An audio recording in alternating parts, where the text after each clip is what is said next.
శ్రీమాత్రే నమః. వ్యాస భగవానుడు చెప్తాడు, రాజా, మధ్యభాగమునందు శోభాయమానమైన ఆ భవనమే భగవతి జగదంబ నివాస స్థలము. ఇందు 4 మండపములు గలవు. ప్రతి మండపము 1000 స్తంభములతో కూడి ఉన్నది. మొదటిది శృంగార మండపము, రెండవది ముక్తి మండపము, మూడవది జ్ఞాన మండపము, నాలుగవది ఏకాంత మండపము. ఈ మండపములందు అనేకములైన మణుల అరుగులు గలవు. రకరకములైన ధూపములతో అవి పరిమళములను వెదజల్లుచుండును. ఈ సుందర మండపములు కోటి సూర్య ప్రభాభాసమానములై తేజరిల్లుచుండును. ఈ మండపములకు నలువైపులా కేసరములు, మల్లికలు, కుంద పుష్పముల ఉపవనములు కలవు. రాజా, ఈ వాటికలందు పుష్కలమైన పరిమళములతో మదప్రపూర్ణములైన మదమును స్రవింపజేయు అసంఖ్యాకములైన దివ్యములకు తుమ్మెదలు విరాజమానములై ఉండును. 4 మండపములకు అన్ని వైపులా మహాపద్మముల వనములు గలవు. వాటి మెట్లు రత్న నిర్మితములు. అది అమృతతుల్యమగు మధురరస పరిపూర్ణము. అచటి తుమ్మెదలు ఎల్లవేళలా మధురనాదములు అనరించుచుండును. కారండవనములను పక్షులతో హంసలతో సదా నిండియుండును. దానికి 4 వైపులనున్న తీరములు సుగంధము చేత పరిమళాన్వితములై ఉండును. ఈ విధముగా అసంఖ్యాకములైన ఉపవనములతో రమ్యమై సుగంధములతో మణిద్వీపము పరిమళమయమై ఉండును. శృంగార మండపము మధ్యభాగమునందు ఒక దివ్య సింహాసనమున దేవి విరాజమానురాలై ఉండును. సభాసదుల రూపంలోనున్న ప్రముఖ దేవతలు, దేవాంగనలు, సకల అప్సరసలు రకరకములైన స్వరములతో భగవతి జగదంబ ఎదుట గానం చేయుచుందురు. రెండవది ముక్తి మండపము. దీని మధ్యభాగమునందు విలసిల్లు కళ్యాణమయ్యి భగవతి శివాదేవి ప్రతి బ్రహ్మాండమునందు నివసించి భక్తులకు సదా ముక్తిని ప్రసాదించుండును. రాజా, 3వ మండపము జ్ఞాన మండపము. భగవతి ఇచ్చట వెలుగులను వెదజల్లుచు జ్ఞాన ఉపదేశమనరించుచుండును. ఏకాంత మండపములను పేరుగల 4వ మండపముల భగవతి జగదంబ అనంగ కుసుమ మొదలగు సచివ శక్తులతో ఆసీనురాలై జగద్రక్షణ విషయమున సమాలోచన జరుపుచుండును. రాజా, చింతామణి గృహము దేవికి ప్రధాన స్థానము. మూల ప్రకృతి అయిన భగవతి భువనేశ్వరి యొక్క 10 శక్తితత్వములు సోపాన రూపంలో ఇచ్చుట ఉపస్థితములై ఉండును. వాటితో కూడిన భగవతి ఉన్నతమైన వేదిక మహనీయ శోభలొలుపుచుండును. బ్రహ్మ, విష్ణువు, రుద్రుడు, సదాశివుడు ఈ 4 దేవతలు ఆ మంచమునకు 4 పాదములు. సదాశివుడు ఆ మంచమునకు పలకముగా చెప్పబడును. దానిమీద మహామహిమాన్వితుడగు పరమేశ్వరుడు విరాజిల్లుచుండును. సృష్టి ఆది యందు తన లీలను సంపన్నం చేయుట కొరకు స్వయంగా భగవతియే 2 రూపములలో విరాజమాన అయ్యెను. ఆ సమయమున దక్షిణ భాగము నుండి భగవంతుడగు భువనేశ్వరుడు, వామభాగము నుండి సబల బ్రహ్మస్వరూపిణియగు భువనేశ్వరియు ప్రకటితులయ్యారు. భగవతి యొక్క అర్ధాంగ స్వరూపుడు ఆ స్వామి మహేశ్వరుడే. కామదేవుని మదము నణచుట యందు పరమ కుశలుడు ఈ మహేశ్వరుడు. కోటి కామదేవులతో సమానమైన సౌందర్యవంతుడు. పంచముఖములతో 3 నేత్రములతో శోభిల్లుచుండును. ఈ మహేశ్వరుడు చింతామణులతో అలంకరింపబడి ఉండును. తన భుజములయందు హరిణమును, అభయముద్రను, వరముద్రను, గండ్రగొడ్డలిని ధరించియుండును. సమస్తమును శాసించు ఆ మహాదేవుని ఆయువు 16 సంవత్సరముల వలె నుండును. కోట్ల కొలది సూర్యులతో సమానముగా ప్రకాశించుచుండును. కోట్ల కొలది చంద్రుల వలె చల్లని స్వామి. శుద్ధ స్ఫటికమణుల వలె దేదీప్యమానుడు. ఆ ప్రభువు శ్రీ విగ్రహము నుండి చల్లని వెలుగు వ్యాపించుండును. ఆ స్వామి వామాంకమున భగవతి భువనేశ్వరి విరాజమానయ్య ఉన్నది. నవరత్నములు పొదిగిన దివ్యమగు వడ్డానము భగవతి నడుమ భాగము యొక్క సౌందర్యమును ఇనుముడింపచేయుచుండును. తప్తకాంచనము, వైడూర్యములతో సిద్ధము చేసిన భుజకీర్తులు దేవి భుజములను సుశోభితము చేయుచున్నవి. వాటి యందు సువర్ణము యొక్క మెరుపులు మెరయుచున్నవి. దాని ఆకారము శ్రీచక్రము వలెనున్నది. గొడుగు వంటి తాటంకములు భగవతి భువనేశ్వరి ముఖమండలమును మనోహరంగా తీర్చిదిద్దుచున్నవి. దేవి యొక్క లలాటకాంతి వైభవము అర్ధచంద్రుని శోభను తుచ్చము చేయుచున్నవి. ఆమె ఎర్రని పెదవులు దొండపండ్లను తిరస్కరించుచున్నవి. మనోహరమైన దంతబంతి పరమశోభలకించుచున్నది. కుంకుమ కస్తూరి కలిపిన తిలకము ముఖమండలమునకు అపార సౌందర్యం ఆపాదించున్నది. ఆ దేవి సూర్యచంద్రుల వంటి ఆకారములతో రత్న నిర్మితమైన దివ్యమగు చూడామణిని మస్తకమున ధరించి ఉన్నది. ఉదయకాలమునందలి శుక్ర నక్షత్రముతో సమానమై స్వచ్ఛమైన నాసికాభరణము ఆమె ప్రకాశమును ఇనుమడింపచేయు పరమ సాధనముగా రూపొందినది. కంఠాభరణమునందు వ్రేలాడుచున్న స్వచ్ఛములైన ముత్యముల గుత్తితో దేవి అతిశయ శోభాన్వితయై ఒప్పుచున్నది. చందన పంకము కర్పూరము కుంకుమలతో ఆ జనని స్తనములు అలంకృతములై ఉన్నవి. విచిత్రములు అద్భుతములైన ఆమె భుజస్కందములు శంఖము వలె సౌందర్యంతో అలరార్చున్నవి. దానిమ్మ గింజలతో సమానమై స్వచ్ఛమగు దంతబంతితో ఆ దేవి శోభిల్లుచున్నది. అమూల్య రత్నములతో పొదిగిన ముకుటమును మస్తకమున ధరించి ఆమె సౌందర్యములకే అది మెరుగులు దిద్దుచున్నది. దేవి యొక్క ముఖకమలమునందు ముంగురులు వ్యాపించినవి. వాటి మీద మత్తెక్కిన భ్రమరములు అలవోకగా తిరుగాడుచున్నవి. కళంకరహితుడైన చంద్రుని వలె ఆ దేవి ముఖమండలము స్వచ్ఛముగానున్నది. గంగాజలము తరంగముల వంటి చక్కటి నాభితో ఆమె అలరారుచున్నది. మణులతో పొదిగిన ఉంగరము ఆ దేవి వ్రేలకు కృతశోభలను అమర్చుచున్నది. కమలదళాకృతిని ధరించిన 3 నేత్రములతో ఆ దేవి అతిశయ మనోహరముగా దర్శనం మొసగుచున్నది. మెరుగుపెట్టి స్వచ్ఛమునరించిన మహారాగములు పద్మరాగమణులతో సమానమైన ఆమె కాంతి మహోజ్వలమై తనరారుచున్నది. రత్న నిర్మిత కింకిణులతో కంకణములతో ఆ దేవి విచిత్ర శోభలు లకించుచున్నది. మణుల ముత్యాల స్వరుల అందున్న సహజ లావణ్య శోభ ఆమె చరణముల నుండి ఉత్పన్నమైనది.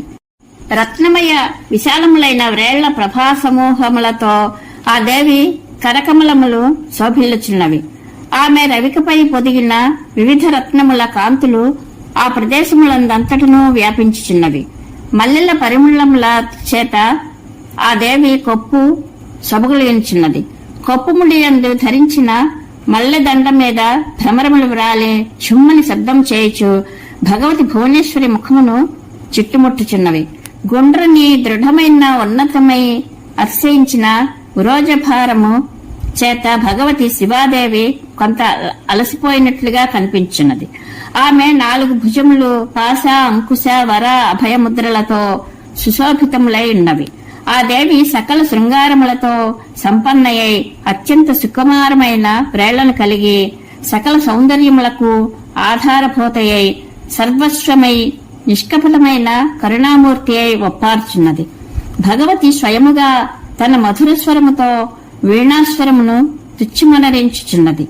ఆమె కోటానుకోట్ల సూర్యచంద్రుల కాంతిని ధరించి ఉన్నది. అనేక సఖియలు దాసీజనములు దేవతా స్త్రీలు సమస్త దేవ సమూహములు భగవతి భువనేశ్వరిని 4 వైపులా పరివేష్టించి ఆసీనులై ఉన్నారు. ఇచ్ఛాశక్తి జ్ఞానశక్తి క్రియాశక్తులతో ఆ దేవి కూడి ఉన్నది. లజ్జ తుష్టి పుష్టి కీర్తి కాంతి క్షమ దయ బుద్ధి మేధ ఇవి మూర్తిమంతములై భగవతి చెంత విరాజిల్లుచుండును. జయ విజయ అజిత అపరాజిత నిత్య విలాసిని దౌత్రి అఘోర అమంగళ ఈ 9 ప్రేతశక్తులు భగవతి పరాంబిక సేవయందు సదా నిమగ్నులై ఉండురు. శంఖనిధి పద్మనిధి అను ఈ నిధులు భగవతి పార్శ్వభాగములందు విద్యమానములై ఉండును. నవరత్నవః కాంచనస్రవ సప్తధాతువః అను పేర్లు గల నదులు పైన చెప్పిన నిధుల నుండి వెలువడును. రాజేంద్ర ఈ నదులన్నీను సుధాసింధువునందు కలియును. ఈ విధముగా విశేష శక్తిశాలినియగు ఆ భగవతి భువనేశ్వరి మహానుభావుడగు భువనేశ్వరిని వామాంకమున విరాజిల్చుండును. ఆమె సాంగత్యము వలననే భువనేశ్వరునకు సర్వేశ్వరుడగు యోగ్యత ప్రాప్తించును. దీనిని గురించి వేరుగా ఆలోచించవలసిన అవసరం లేదు. రాజా, ఇప్పుడు ఈ చింతామణి గృహ పరిమాణమును వినుము. ఇది మిగుల విశాలమైన భవనము. 1000 యోజనముల పొడవును వెడల్పును కలిగి ఉండును. దీని ఉత్తర భాగమున మిక్కిలి పొడవైన ప్రాకారము గలదు. తూర్పునందలి ప్రాకారము కంటే ఉత్తర దిశ యందు గల ప్రాకారము క్రమముగా 2 అధికముగా కలదని చెప్పుదురు. భగవతి యొక్క ఈ మణిద్వీపము భూమి మీద కాకుండా అంతరిక్షలోకము నందు శోభిల్లుచున్నది. ప్రళయకాలం నందు ఇది నశించదు, సృష్టికాలము నందు ఆవిర్భవించదు. కాని కార్యమునకు తగినట్లు వస్త్రము వలె నిరంతరము దీని యందు సంకోచ వ్యాకోచములు కలుగుచుండును. ప్రాకారములన్నిటి యొక్క శోభ ఆ చింతామణి గృహ పరిధియందే విలసిల్లును. ఆ భవ్య భవనము భగవతి మహామాయ విరాజమానురాలగు స్థలముగా చెప్పబడును. రాజా, ప్రతి బ్రహ్మాండమునందు గల ఉపాసకులు దేవలోక, నాగలోక, మనుష్యాది ఇతర లోకములందున్న శ్రీదేవి భక్తులందరినూ ఇచ్చటకు వచ్చి చేరుదురు. దేవీ క్షేత్రమునందుండి ఆ దేవి ఉపాసనయందు తత్పరులై ప్రాణములు త్యజించెదరు. వీరందరూ దేవీ మహోత్సవములు జరుగు స్థలములకు వెళ్లెదరు. అచట ఘృతకుల్య, దుగ్ధకుల్య, దధికుల్య, మధుస్రవ, అమృతవహ, ద్రాక్షరసవ, జంబూరసవ, ఆమ్రేక్షరసవ మొదలగు వేల కొలది శ్రేష్టములైన నదులు ప్రవహించుండును. అచట మనోరథ రూపములకు పండ్లతో కూడిన అనేక వృక్షములు, దిగుడు బావులు కూడా కలవు. ఇవన్నీ యథేచ్ఛగా పానమనరించుటకు యోగ్యమైన జలములను ప్రసాదించును.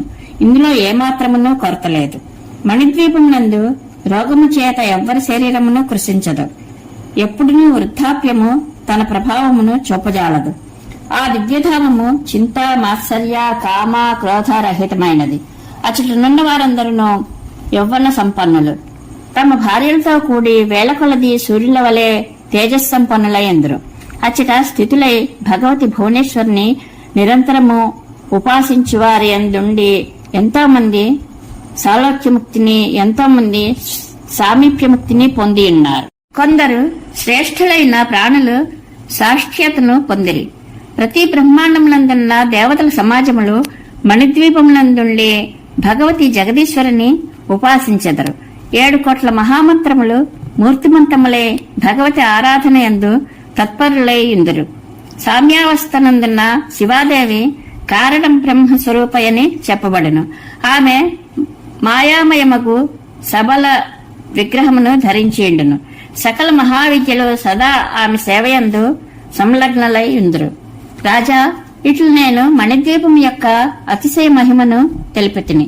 కోట్ల కొలది సూర్యులు, చంద్రులు, అగ్నులు, విద్యుత్తులు ఈ మణిద్వీప దివ్యప్రభల కోటి అందలి ఒక్క అంశకు కూడా సరిపోలటకు అర్హతను కలిగి ఉండరు.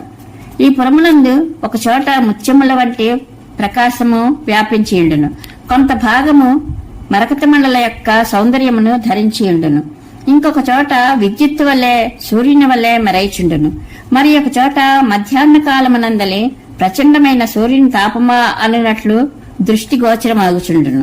మరి ఒక చోట వేల కొలది విద్యుత్తుల తేజమును ధరించిన దివ్యకాంతులు వ్యాపించి ఉండును. మరి ఒక చోట సింధూరము, నీలేంద్రమణులతో సమానమైన సౌందర్యము దృష్టిగోచరమగుచుండును.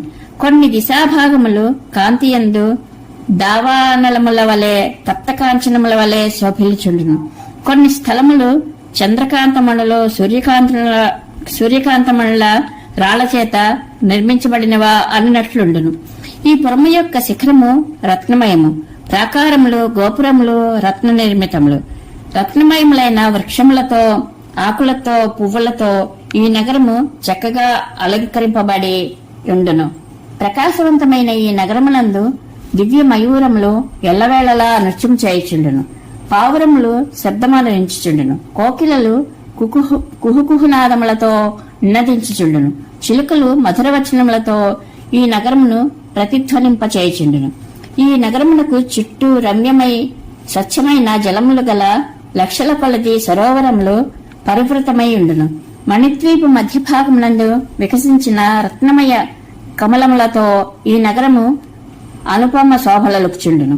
దానికి నలువైపులానున్న 100 యోజనముల భూమి దివ్య గంధములతో సదా పరిమళించుచుండును.